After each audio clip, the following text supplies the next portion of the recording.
Yo, what's going on YouTube? It's your boy like back here with another YouTube video. And in today's video we're going to be doing X-Men Apocalypse review here on the channel today. So we're getting to a close end in the X-Men franchise. Only a couple more videos to go. But yeah, here we are doing X-Men Apocalypse review here on the channel. So yeah, if you haven't already checked out the other reviews, go check it out. There's other X-Men reviews.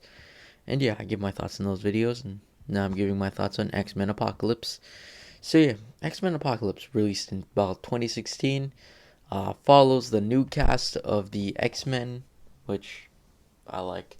But I'll give you my thoughts before you click off the video thinking, oh, you like so and so more than the original cast, because I don't know why.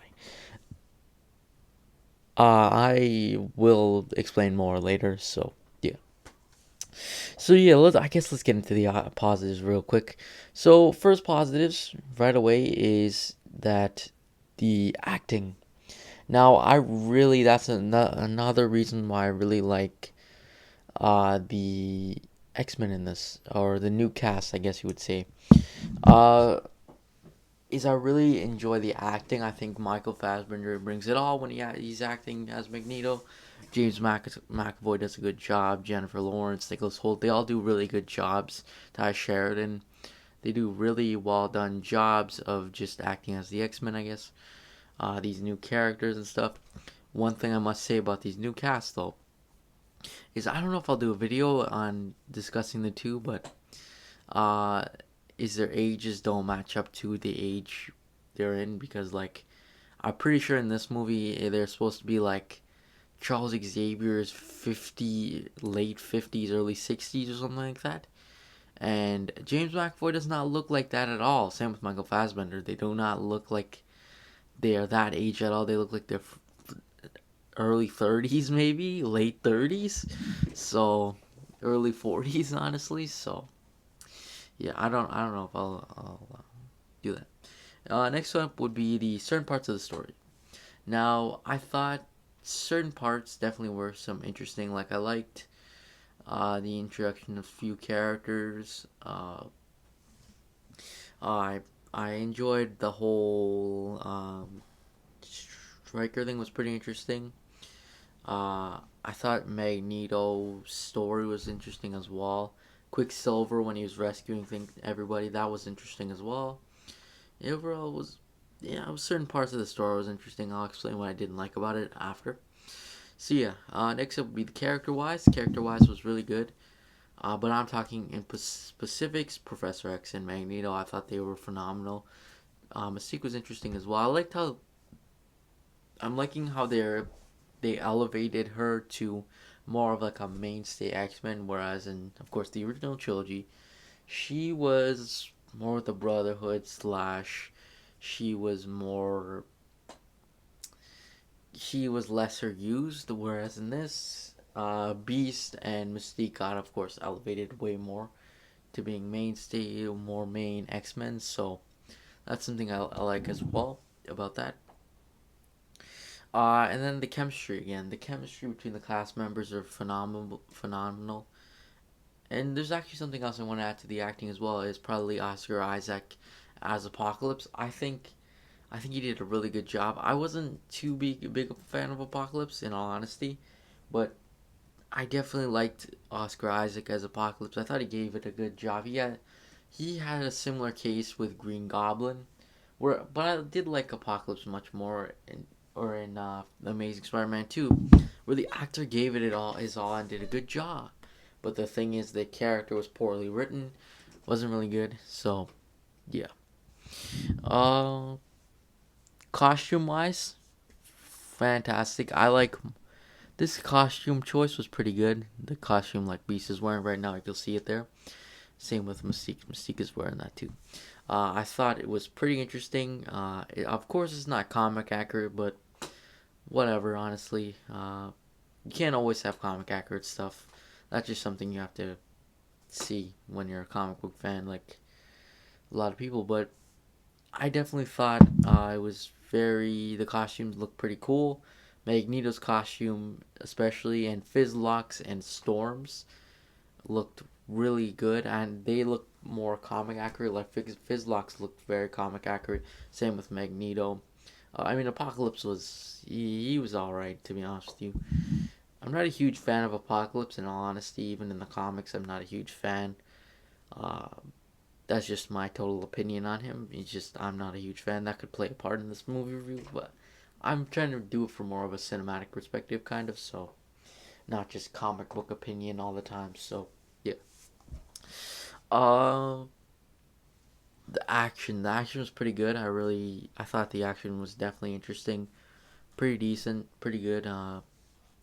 Yeah, pretty interesting. The message was really good about being just being a mutant and what it means to be a mutant. Not to be afraid of what you're a mutant or whatever. So that's something else I thought was really interesting, and how there's different ideologies, especially with Apocalypse, who thinks they should just full on rule the world, kill all humans, rule the world, or whatever. So that's something else as well. Or if you become before a mutant, you're automatically better than the rest of them, or whatever. So that's something else. But I had no agreement with what Apocalypse was saying. I mean, I kind of understand what Magneto says when he's usually the villain of things, but Apocalypse was just kind of stupidly written and stuff like that. It wasn't really enjoyable. Uh, Now I guess let's move into the negatives. Sorry, negative wise. I gotta get this out of the way quickly. Costumes again. So you guys heard it right. I really enjoyed the costume choice. I thought it was all right, but in the end, we ended up seeing them suit up and whatnot. This kind of plays into the next movie as well. We kind of saw them all suit up, be prepared. They all came out and they all had comic accurate costumes. Everything that everyone was wearing, like Cyclops had his iconic costume. Uh, Nightcrawler had his iconic costume. Storm, all of them had their iconic costumes only for only for them not to use them anymore. So I thought that was so stupid. I mean, this doesn't really play into this movie, but I found that really stupid. I must mention that though. I disliked. The next thing would probably be I disliked the use of some of these characters. Like I thought it was very stupid the way they used some of these characters. Specifically Archangel. Like I thought Archangel was very misused. I thought it was pretty stupid the way he was used. I thought why exactly is Archangel being used like that? I don't think he should have died. I think he should have got redeemed with Storm. I mean Fizzlock. I don't know what to say about Fizzlock, to be honest with you. I mean they didn't make her die or anything, but it was kind of stupid the way her character was. In all honesty, um, another thing is I cannot forget is Jubilee. I find it so stupid the way they treat her in these live action things. For I don't know why they do this, but they show her. My apologies, I just hit down something by accident. But the way they treat her is they show her in live action and she's never seen again. I think that's so stupid. I mean, Jubilee is a mainstay of the X-Men, kind of. Like, predominantly in the X-Men TV show, she was there. Same with in the comics, she's very featured in there. So I'm like, why do you need to keep like putting her in these things and then just completely forgetting about her at all? Like she should have been with the X-Men in this movie. In all honesty, say what you want. Oh, she's a little kid. Oh, she's not gonna help. She definitely could help, but even in the next movie, she wasn't even that good, and I felt like she should have been helping as well. But I guess whatever. I don't know what to say. Some of the pacing was off. I don't even the pacing was very I don't even know what to say. It was kind of terrible towards the end. Not too good. Yeah. And then there was definitely some unnecessary scenes. Like I don't like Meg Daggert at all. I feel like scenes with her is pretty damn useless. In all honesty, I don't really like it at all. Like I see no good points to that. I dislike it a lot. I'm not a huge fan of that. Uh, I mean, I guess you could use her well for introduction, but that's about it. Like, there was kind of no reason for her to be there. Like, Jubilee should have taken up her spot. If that was the case, was money wise, Jubilee should have just took it up that spot. I don't understand why she was in it still. She was very unnecessary, very stupid, and the whole thing with Apocalypse and Charles Xavier's mind, that was stupidly done. I mean, I understand it, but it was very stupidly done. It was very just off and long, and it wasn't too good. The next thing would probably be the villain again. Apocalypse really made me feel nothing. I can't even lie. I mean, again, Oscar Isaac did gave it his all, did a good job, but like, I don't know. I just didn't feel much. I didn't was like, I hate Apocalypse, or I think Apocalypse has some decent motives, or something like that. Literally, Apocalypse, all he was doing was, I'm the strongest mutant. I'll reveal this world and I'll be king. That's literally his motive, which was a little bit stupid. I wish we kind of got some bit of backstory, maybe to seeing exactly what happened and stuff.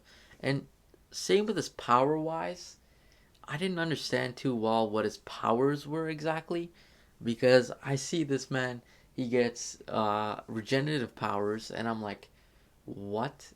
So that happens, and then I see he has like some next sand powers and all these different things, and I'm like, what's happening right now in this movie?